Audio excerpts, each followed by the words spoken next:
US President Donald Trump threatens South Africa over vague and unsubstantiated claims of minority persecution. Is this a fundamental reset in US-South Africa relations, or just more bluster? Let's find out. Spread the fire. Welcome back to SMWX, where we explore South African politics through interviews and analysis.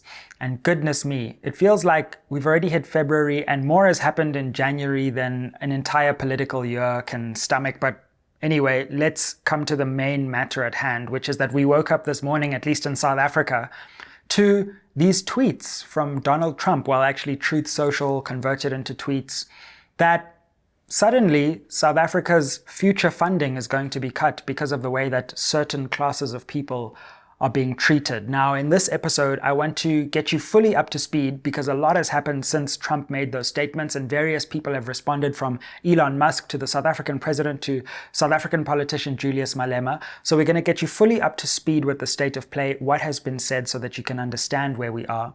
And then I'm going to analyze Trump's suggestions.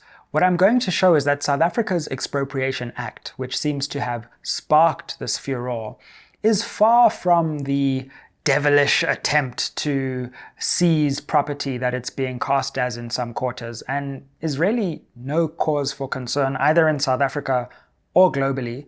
And then to show how this is linked to a broader network of South African and American and global interests, which have their sights set on South Africa because they are angered by its BRICS presence and also its ICJ case. And then talk about the implications of this from the South African political perspective, because I think one of the unintended consequences of this move is it's going to make Cyril Ramaphosa a very popular person in South Africa. So all that and more to follow. If you're watching from the US, you'll be able to get a South African perspective on Trump's statements. And of course, to our South African viewers, welcome. You know we're going to look at this from the perspective of what this means for us. And please, global media, don't just speak to American people, because South African people have opinions and ideas and voices. And please get your sources from South Africa too, because in case you didn't realize, we're a thriving constitutional democracy with freedom of expression and no land seizures. Okay, so what exactly was said? Well, let's get straight to what Trump said to the media in the evening of last night in the US time, to have a look at these statements. Take a look. Terrible things are happening in South Africa. The leadership is doing some terrible things, horrible things. So that's under investigation right now. We'll make a determination. And until such time as we find out what South Africa is doing, they're taking away land, they're confiscating land, and actually they're doing things that are perhaps far worse than that. Okay, and in addition to that, Trump issued this social media statement. He said, quote, "South Africa is confiscating land and treating certain classes of people very badly." Okay, I can't even read further. South Africa is not confiscating land. Confiscation is a very specific thing, but we're going to get into that. Sorry, I just can't resist already reading that. And certain classes of people very badly. Which classes? Are we just talking about privileged landowners? That well-known persecuted minority the world over. Okay, anyway, let me just read it out for you. "It is a bad situation that the radical left media doesn't want to so much as mention." Okay, how did Trump learn about this? Like, did no one talk about it? "A massive human rights violation, at a minimum, is happening for all to see. The United States won't stand for it. We will act. Also, I will be cutting off all future funding to South Africa until a full investigation of this situation has been completed." So what we have there is a vague and unsubstantiated set of claims, which can be easily rebutted and refuted. But also the threat itself, I'm trying to make sense of it, because he says he's going to cut off all future funding to South Africa. South Africa has clarified that they don't get direct funding from the United States, except for one program, which is to fund HIV and AIDS medication for extremely vulnerable people. So if Donald Trump's threat to South Africa is that he's going to cut off vital humanitarian aid for people who are most in need of it, going through healthcare crisis, it's a weird flex, I'm not going to lie, but it's not a suggestion that he has cut off funding right now. We know that there were certain waivers introduced when the US government walked back its promise to completely cut all US aid funding. So it's not clear exactly what the threat is. But let's take a look further at what has been said subsequent to that. So President Cyril Ramaphosa, of course, since the head of state is speaking about his country, responds and he says, South Africa is a constitutional democracy rooted in the rule of law, justice, and equality. The South African government has not confiscated any land, and that's part of a longer statement, but that's the nub of it. So the South African president responded via a social media statement. Now, in response to that statement, curiouser and curiouser, Elon Musk, South African-born Elon Musk, then decided to respond and said, why do you have openly racist ownership laws, ? Now, this is in the middle, I'm aware, of multiple information and disinformation wars that are currently being fought between the US and many other countries. Mexico, we speak about things that are happening with Europe at the moment, Greenland, Panama, Colombia, Argentina. There's a lot going on in the world right now. And the truth of these statements doesn't seem to be important. Rather, it seems to be an attempt via this massive megaphone that both Donald Trump and Elon Musk have together to muddy the information waters enough so that people don't know what to believe anymore. Because South Africa doesn't have openly racist ownership laws. Elon Musk will not point you to the text of any of those laws because South Africa's constitutional dispensation, which emerged out of a horrifying apartheid past where there were actual racist laws which subjugated people, stripped them of land, removed them forcibly from the areas which they lived, dispossessed them of their wealth, and relegated them to something which would make the idea of second-class citizenship look like something you would wish for. That is the history out of which South Africa's new laws, inaugurated by the Mandela administration, sought to create a society of equality and justice that was cognizant of the history and that made sure that Black South Africans who had been so long historically dispossessed, even in the time when people like Elon Musk were living in South Africa, that they too could get a share of their country's vast wealth. And on another day, we can go into South Africa's constitution, which many US jurists have lauded as a progressive document, but this idea that you equating South Africa's apartheid laws, which were a crime against humanity, with the very moderate attempts to create an equal society, is laughably and wildly inaccurate. So then, it doesn't stop there.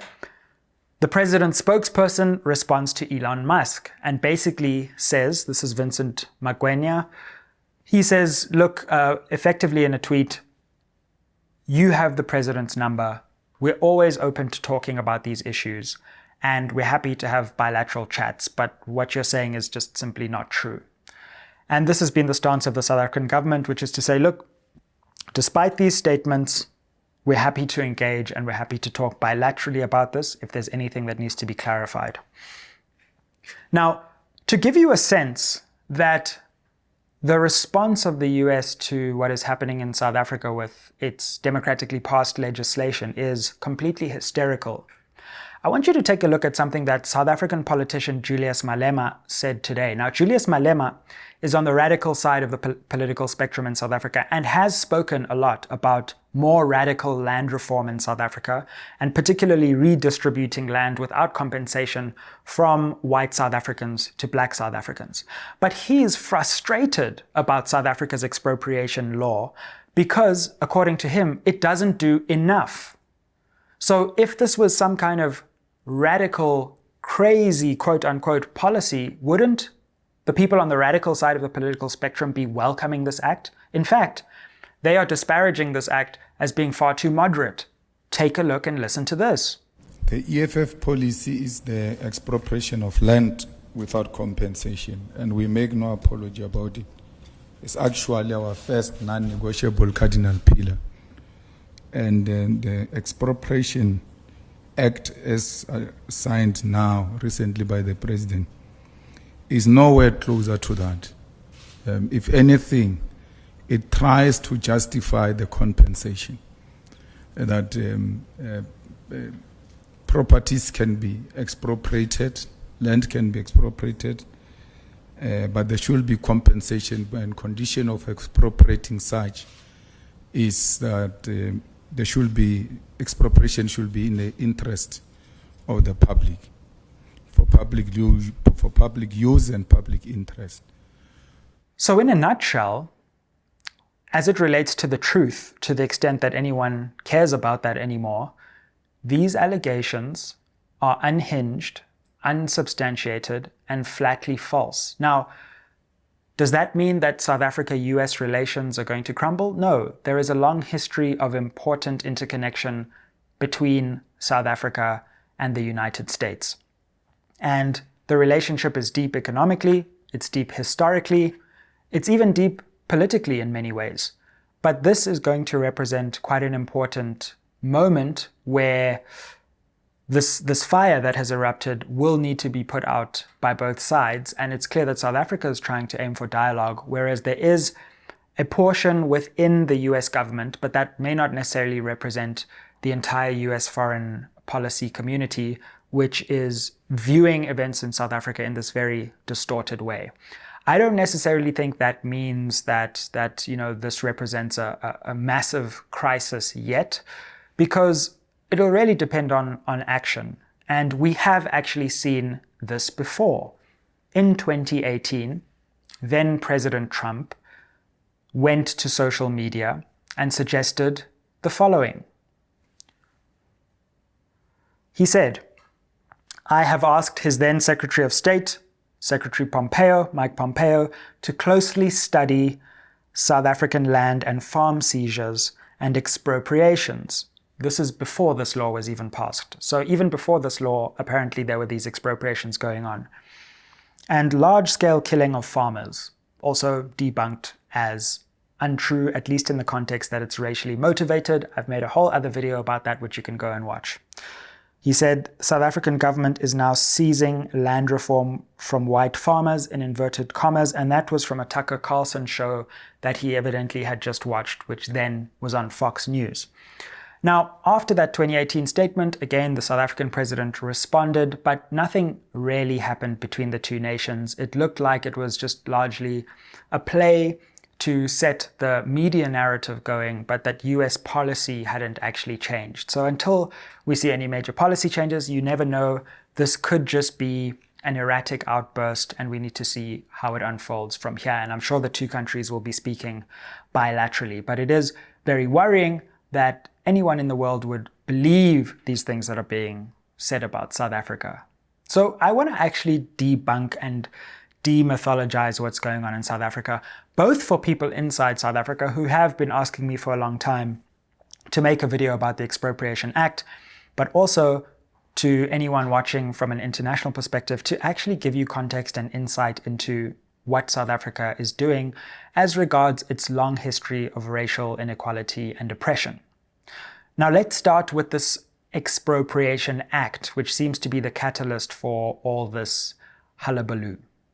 Now, South Africa's parliament, democratically and after extensive public consultation, passed a law recently, which the president signed into law, called the Expropriation Act. Now, it merits reminding people that the Expropriation Act is firstly, there has always been an Expropriation Act, at least since 1975 in South Africa, but the idea of expropriation in South African law extends back even into the Union government of 1910 and has a long history. And in actual fact, expropriation, or the act of government identifying land for public purposes or in the public interest and taking that land in exchange for just compensation, is a worldwide norm. In fact, in, guess what, American law, the concept and the idea and the philosophy of eminent domain is a well-known set of laws, or well-known set of constitutional principles which extend into a set of laws which allow the government to identify and take land in exchange for compensation. And there's a US constitutional clause which says that that must be subject to just compensation, effectively. And that's exactly what the South African Expropriation Act is there to do. The constitutional framework in South Africa, through Section 25 of our Constitution, says that land reform must be just and equitable. So we know that just compensation and equity is part of the calculus of creating any kind of transfer of land. But in the South African context, which I have just alluded to, what is justice? Is justice always paying the market value or above the market value, as the government has done many times over the last 30 years, in a context where land was dispossessed violently? To say stolen is not an overstatement, because we have copious historical records of land dispossession in South Africa. And we have people who can actually show via the restitution process that my family owned this piece of land and it was taken away via racist laws. Is justice to pay the holders of that land full market value? Well, that would be like saying, okay, I'm coming to a game of Monopoly, but I have all the property in the game before we even start. And then the other player saying, well, we can't start the game because that's unfair. And then this person saying, well, no, now you're being racist because you're trying to take away my property. Well, if you got the property unfairly, or if there was an unfair historical process which starts the game off on an unjust note, you cannot then cry wolf later and say that those who want to start on an equal footing, not unequal, to go back to equality, those who want to go back to equality are somehow now persecuting you. That's just not right. So just compensation in the South African context means that on a case-by-case basis, it may be the case in certain very narrow instances that compensation isn't paid for land, either because it was unjustly acquired and there's historical evidence to show that, or in a series of other eventualities. But this law doesn't even go that far. This law just says, look, the state may need land like any other government in any other part of the world, and when it is going about acquiring that land, it will compensate owners of that land. But in certain circumstances, there may be, not must be, may be nil compensation. Now, this seems to be what is riling people. But there's nothing, I honestly, in the domestic debate and the international debate, I'm at a loss as to why people are hysterical about this. Because let's go and read the law. Law degree holder here. Let's go and read the law and see what it actually says, right? Okay, so we come to the Expropriation Act, Chapter 5, which is about compensation, and we come to Section 12, subsection 3 of this act. We have a clause which says, it may be just and equitable for nil compensation to be paid where land is expropriated in the public interest, having regard to all relevant circumstances, including but not limited to. So before we get to the conditions under which this act allows nil compensation to be offered for land, let me just say two things. Here it's speaking about the public interest. And what that means is a general constitutional idea in South Africa that land reform can consider the historical dispossession in South Africa and the need for South Africa to move to a more equitable future under the rule of law. So public purpose is more specifically for if the government needs schools or roads or public infrastructure, underground, etc. But public interest is a more wide notion of social justice and equality in ownership, right? So it is in the context of public interest, but let's see the conditions under which nil compensation in this act could be offered. So you can get nil compensation from, cool. Now we go to A, where land is not being used and the owner's main purpose is not to develop the land or use it to generate income, but to benefit from appreciation of its market value. So okay, you can only get nil compensation if, among other things, you're not using the land. Okay, how is that crazy? Like, why do we just need a whole bunch of land that's not being used or being held for speculative purposes? Why do we need that to lie empty or unused when we have an entire population that is hungry for jobs, hungry for food, hungry for economic opportunity? That is completely normal, unless President Trump and Elon Musk have a problem with unused land being used by the state. And no compensation for that, I don't see why there should be a problem. So that's one of the narrow purposes. But let's come to number 2, or B, where an organ of state holds land that it is not using for its core functions and is not reasonably likely to require the land for its future activities in that regard, and the organ of state acquired the land for no consideration. Let me explain what this means. That means the government can get land from another part of the government that isn't using the land.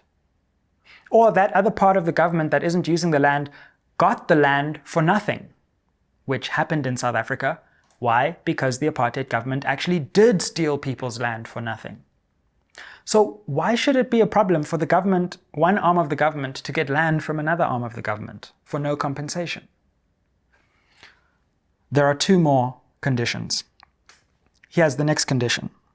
Notwithstanding registration of ownership in terms of the Deeds Registries Act, where an owner has abandoned the land by failing to exercise control over it despite being reasonably capable of doing so. So now we have 3 conditions. One condition is if the land is not being used. The other condition is if it's coming from another government department. The third condition is if the land has been abandoned.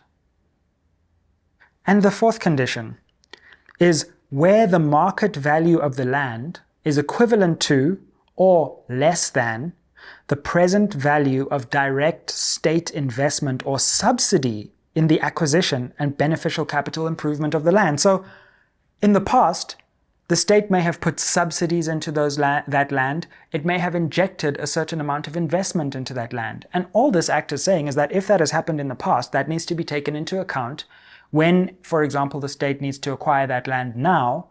You can't say, well, okay, I want that. The holder can't say, okay, my price is 1 million rands, when the state has put in a subsidy of 1 million rand to get that land to where it is in the first place. And those are the only 4 requirements.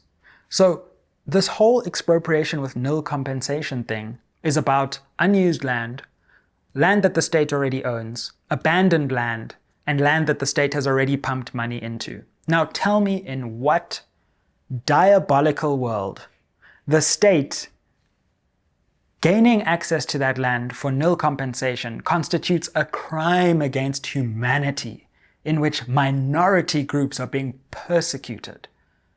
It's a sick, twisted, tragic view, and it needs to be debunked. Okay, so that's so much for the law. Let's come on to what's really at play here, because South Africa is not confiscating land from anyone. What is happening here is a confluence of geopolitics, American politics, and South African politics.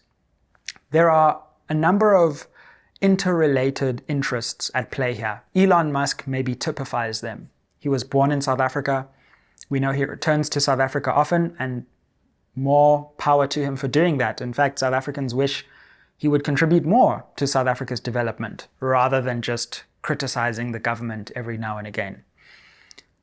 So there are strong diasporic links between America and the US, typified by Elon Musk. There are lots of South Africans who live in the US. There are US citizens who visit South Africa often. There are companies in both jurisdictions. More importantly, though, there are conservative networks and solidarities that are at play here. So South Africa's AfriForum, the Free Market Foundation, and a whole collection of conservative interests have found friends in the MAGA movement and the constellation of conservative organizations around the MAGA movement in the United States. And it's clear that they have been talking to each other. And look, there's no problem with that in principle, other than the fact that it seems to be perpetuating these lies about South Africa's laws and where they're heading. So people can talk, and there should be intercultural exchange between the countries. Wonderful, but just not at the expense of the truth or geopolitical relations in South Africa and in the world. So it's clear that groups such as AfriForum, who are constantly visiting Washington, D.C., speaking to lobbyists on K Street, and as a South African who actually did an internship at the United States House of Representatives, I have a lot of respect, and I have a vague understanding, having lived there and worked there, about how DC works and how you can get the ear of Congress people via lobbying efforts. And it's clear that certain South African groups are doing that, but they are finding friendly ears in the highest offices in the land with Elon Musk, with President Trump. And those efforts are starting to gain fruition. So there's a lobbying effort from South Africa. And maybe to the defense, and in the defense of the US foreign policy establishment, people don't have context on the ground in South Africa as much. And so they start to get confused and not know what to believe. But the fact of the matter is there are well-informed South African observers that anyone can speak to that can debunk a lot of these myths of white genocide, of land seizures, that are just counterproductive, not only to peace and stability in South Africa, but also long-term US-South Africa relations. So what is happening is that AfriForum and various institutions like it are being successful in their lobbying efforts. And all I would beg is that policymakers, both in the US but also across the world, shall we say, diversify their sources of information on South Africa. Now, there is also clearly a geopolitical disagreement between the US and South Africa, and I think this so-called expropriation bill is acting as a pretext for deeper disagreements between the two governments. And that is something that we should probably think more deeply about, because this is what I think is really at the heart of this. South Africa has played a crucial role in the establishment of BRICS. And BRICS is seen by the Trump administration, and maybe by the US writ large, as a challenge to US dominance in world order. And so in many ways, this may be an attempt to play hardball with South Africa because of the way that it has been able to diversify its international alliances over the last 2 decades or so, and how it has gained friends in Chinese foreign policy circles, Russian foreign policy circles, Indian foreign policy circles, Brazilian foreign policy circles, and become something of a voice for the global South on certain issues, sometimes even at the expense of US interests, at least maximally defined. So for example, South Africa has been very vocal about the need for Security Council reform in the United Nations, and the idea that an African voice needs to be present in the Security Council and exercise the same kind of powers as the P5, or similar kind of powers as the P5, the 5 nuclear weapon states, the veto power holders, have in that body. At the BRICS summits, South Africa has played an important role. Now, we also know that South Africa launched a challenge to Israel's actions in Palestine at the International Court of Justice, and successfully secured an order for provisional measures, basically a temporary stop to the prosecution of Israel's campaign in Gaza.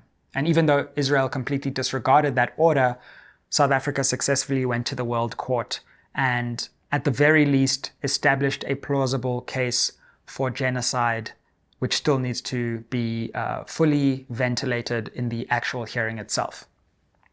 But it's clear that in doing so, great embarrassment was brought on the United States because of the way that it played a role in funding Israel's actions in Gaza and in Palestine. And the United States is upset about that. And so certain commentators have said the United States should get tough on South Africa because it embarrassed us at the ICJ, it's cavorting with BRICS, and we are losing our influence over South Africa because it refuses to pander solely to US interests. And so this expropriation bill becomes a fig leaf to actually launch this campaign against South Africa on behalf of those who are irked by South Africa's foreign policy actions. So in a nutshell, these conservative interests, both in South Africa and in the US, the Heritage Foundation has met minds with AfriForum and various other foundations in South Africa, and they together believe that South Africa is no longer completely pursuing US interests in the way the US would like, and therefore South Africa should be targeted, at least for now, for public condemnation. But we'll see what happens on the policy front going forward. So that's what I think is really happening here. Now, let me move on to the consequence of that, specifically in the South African context, because I've seen a lot of people start to grow extremely excited that somehow the US is going to put all this pressure on South Africa, and South Africa is going to have to buckle under this pressure, and the ANC is finally going to get what's coming to it, according to this view. I would ask those people to hold their horses, because look, the United States there's no doubt that it's the most powerful country in the world by any measure, economically, militarily, in terms of its soft power, in terms of the global reach of its communications infrastructure. You're watching this probably on YouTube right now or listening to it via a podcast platform, which probably has its origins, the podcast platform. YouTube definitely does in the US, right? So the US has really important communications infrastructure. It's done great things for the world in building these platforms, and it's a powerful country. It's not the kind of country that you want to go up against either. And there's talk of US sanctions being used as a stick to bring South Africa to heel. But here's the thing. It's no longer 1996. And observers of global politics will note that although the US is still the most powerful country in the world, it's not the only powerful country in the world anymore. And US policy needs to be cognizant in all places of the world of not driving countries into the arms of the US's biggest rivals. And so what may happen if this very belligerent stance is taken towards South Africa is that South Africa will have to move and will be forced, and the ANC will be forced to move from a stance of cooperation with multiple partners and the US, Europe, Russia, China, the continent. It may have to think about how it would rework its trade relations to prioritize Europe, China, Russia, the African continent. Now, would there be a serious economic hit? Yes, there would be a serious economic hit. But the fact of the matter is that South Africa would have to respond, and it would have to think what it could do from there.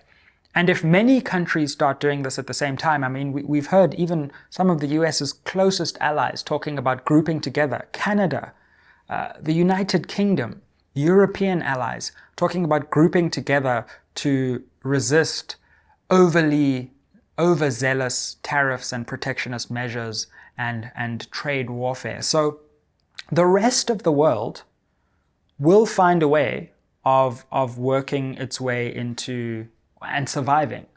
And that in the long term may actually diminish US influence. It may look cool now as bluster and threats and you must do this or else, but in the long term it may force an evolution of foreign policy thinking across the world, which will ultimately leave the US with fewer incentives and disincentives to offer to other countries because they will have found ways to become self-sufficient in the long term.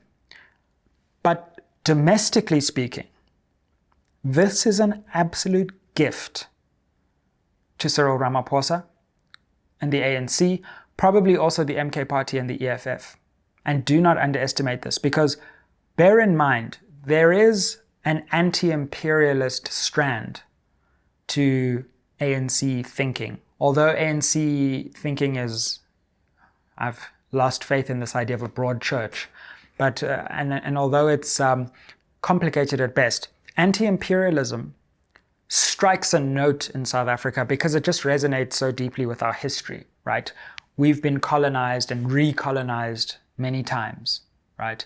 And so if the US pushes too hard, they're going to give domestic politicians a rhetorical gift, which is, we are a country that believes in historical justice and we will not be bullied.